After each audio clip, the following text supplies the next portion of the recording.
অশ্লীল ভাষায় গালিগালাজ করে কোচবিহার দক্ষিণের বিধায়ক নিখিল রঞ্জন দেকে আদালত থেকে তাড়ানো হলো। বৃহস্পতিবার দিনহাটা মহকুমা আদালত থেকে বেরিয়ে তা হাড়ে হাড়ে টের পেলেন কোচবিহার দক্ষিণের বিধায়ক নিখিল রঞ্জন দে। প্রসঙ্গত, কোচবিহার দক্ষিণ বিধানসভা কেন্দ্রের বিজেপি বিধায়ক নিখিল রঞ্জন দের ওপর হামলার অভিযোগে ফের উত্তাল হল মহারাজের শহর ও জেলা। অভিযোগের তীর তৃণমূল কংগ্রেসের দিকে। ওই ঘটনার জেরে কোচবিহার মরাপোড়া চৌপথি এলাকায় পথ অবরোধ কোচবিহার জেলা বিজেপি নেতৃত্বের। জানা গিয়েছে 2017 সালে একটি পুরনো মামলার হাজিরা দিতে দিনহাটার আদালতে গিয়েছিলেন কোচবিহার দক্ষিণ বিধানসভার বিজেপি বিধায়ক নিখিল রঞ্জন দে। অভিযোগ, সেই সময় তৃণমূল কর্মীরা তাকে লক্ষ্য করে ডিম ছোড়ে হাওয়া ছেড়ে দেওয়া হয় গাড়ির চাকার, এমনকি তার গাড়ির কাঁচও ভেঙে দেওয়া হয় বলে অভিযোগ। পরে নিখিল রঞ্জন দের নিরাপত্তা রক্ষীরা তাকে কোন রকমে সেখান থেকে বের করে নিয়ে আসেন। ওই ঘটনায় পুলিশের ভূমিকা নিয়ে প্রশ্ন উঠতে শুরু করেছে। কিভাবে 144 ধারা জারি করা কোর্ট চত্বরে এত সংখ্যক তৃণমূল কর্মীরা জমায়েত হলো তা নিয়েও উঠছে প্রশ্ন। এই ঘটনার প্রতিবাদে কোচবিহার মরাপোড়া চৌপথি রাস্তা অবরোধ করে বিজেপি নেতৃত্ব।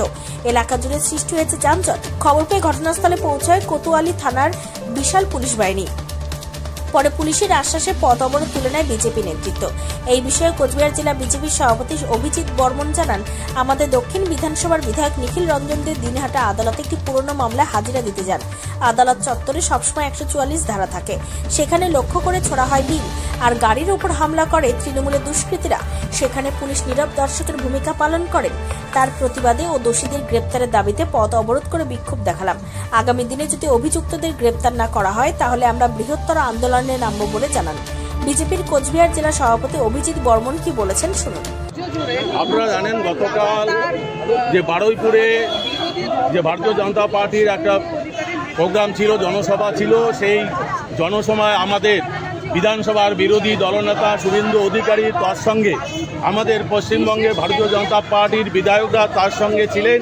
ঠিক সভাস্থলে যাওয়ার আগেই অতর্কিতভাবে এই শুভেন্দু অধিকারীর গাড়ির উপরে হামলা করে এবং তার উপরে হামলা চালায় এবং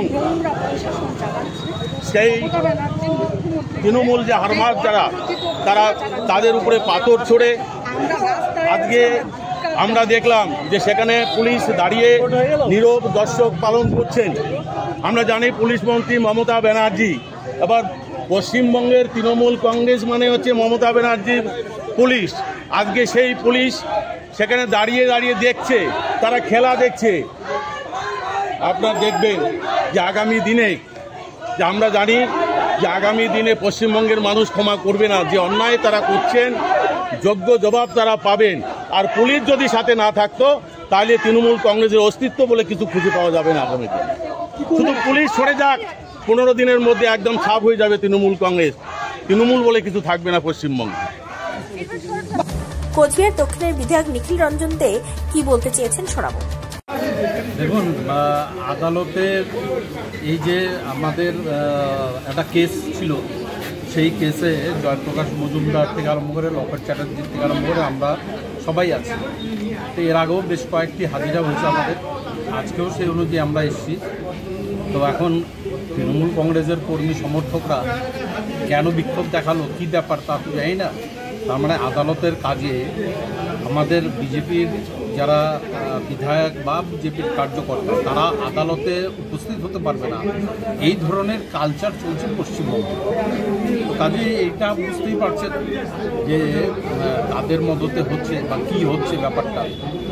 আমরা বারবারই একটা কথা বলে আসছি যে পশ্চিমবঙ্গে গণতন্ত্র বলে কিছু নাই, স্বাধীন নাগরিকদের বাঁচার অধিকার নেই। পাশাপাশি বর্তমানে তৃণমূল নেতা জয়প্রকাশ মজুমদার কি বলতে চেয়েছেন শুনে নেওয়া যাক। নিখিলবাবু তো এমএলএ, তো বিধায়ক, তো গণতন্ত্রের পরিবেশ না হলে তিনি জিতলেন কি করে? তাহলে তার যে জয় হয়েছে সেটা তিনি মানুষ দ্বারা ভোটে তাকে জিতিয়েছে এটা বলতে চাইছেন না? এটা তো খুব সহজ কথা। কোথাও বিজেপি জিতেছে, কোথাও বেশিরভাগ জায়গায় তৃণমূল জিতেছে, মানুষ যাকে চেয়েছে। কিন্তু আজকের যে বিক্ষোভ সেটা স্বতঃস্ফূর্ত মানুষের বিক্ষোভ।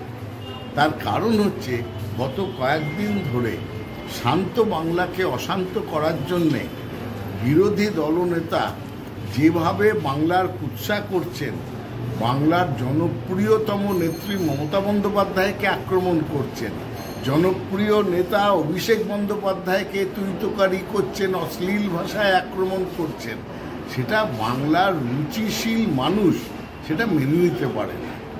তাই জন্যে সাধারণ মানুষের স্বতঃস্ফূর্ত প্রতিবাদের সম্মুখীন হতে হয়েছে নিখিলবাবুকে। নিখিলবাবুকে এই বাস্তবটা মেনে নেওয়া প্রয়োজন বলে আমি মনে করি। অন্যদিকে দিনহাটা তৃণমূল নেতা কি বলেছেন শুনবো তার মুখ থেকে। ওরাই ভেঙেছে, ওরাই ভেঙে এখন নাটক করার চেষ্টা করছে। নিখিল রঞ্জন জানে তৃণমূল কর্মীরা রেডি আছে, তাকে ঘিরে ধরে ডিম ছোড়া হলো। আর ডিম মামলেট টামলেট খাবে হয়তো, তার জন্য ডিম ছোড়া হয়েছে। তবে ভারতীয় জনতা পার্টি প্রথমে বুধবার বিকেলে শুভেন্দু অধিকারীর ওপর হামলার প্রতিবাদে বিক্ষোভ সমাবেশ পালন করে।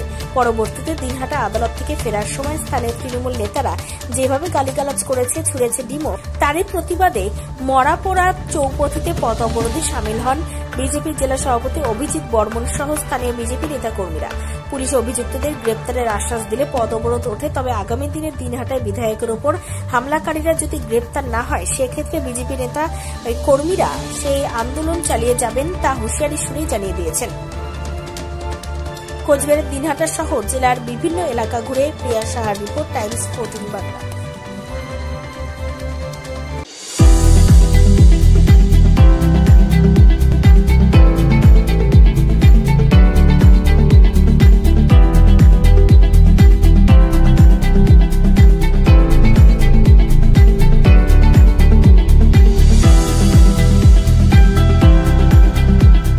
রায়গঞ্জের 10-এর এই রাজ্য সড়কের পাশে প্রকৃতির মনোরম পরিবেশে বিজ্ঞানসম্মতভাবে ঝা চকচকে আবাসন নির্মাণ করছে এই রাজ্যেরই একটি অগ্রণী নির্মাণ সংস্থা JH ডেভেলপার্স।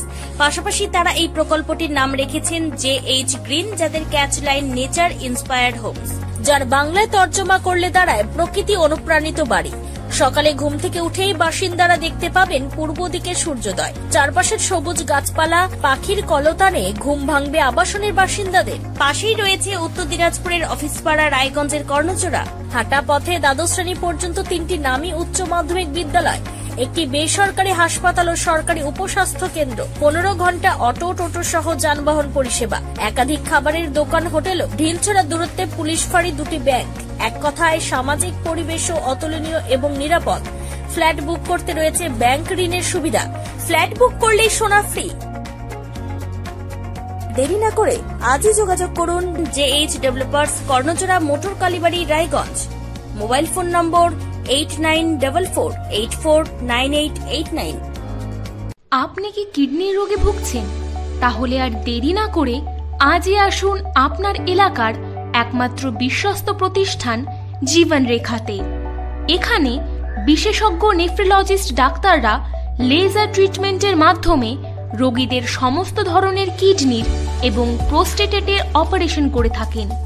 রোগী দেখছেন nephrologist doctor Arkaprava Chakraborty, SSKM hospital, Kolkata. Doctor Sunil Kumar, Apollo hospital, Kolkata. Doctor Pinaki Mukherjee, NRS hospital, Kolkata.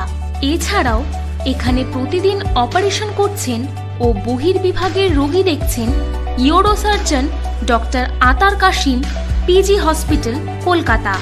তাছাড়াও এখানে স্বাস্থ্যসাথী কার্ড ও ওয়েস্ট বেঙ্গল হেলথ স্কিমের সুবিধা রয়েছে। আমাদের ঠিকানা রায়গঞ্জ, উকিলপাড়া। বিশদে জানতে কল করুন 8373066655 অথবা 8373066644 এই নম্বরে।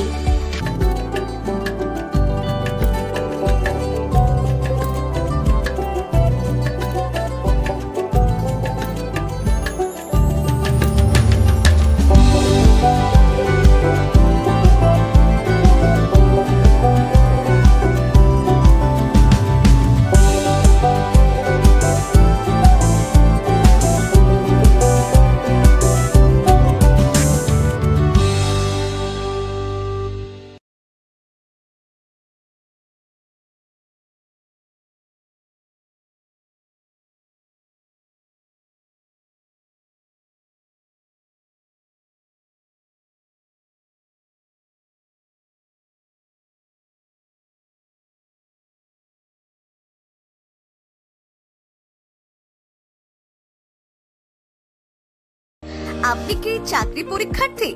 চাকরি পরীক্ষার বই খুঁজছেন?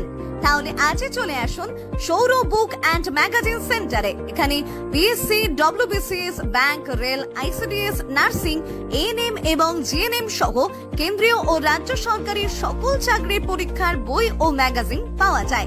আমাদের ঠিকানা খড়িমোড়, মোহনবাটি, রায়গঞ্জ। বিস্তারিত জানতে যোগাযোগ করুন 9002904090 অথবা 9434347016।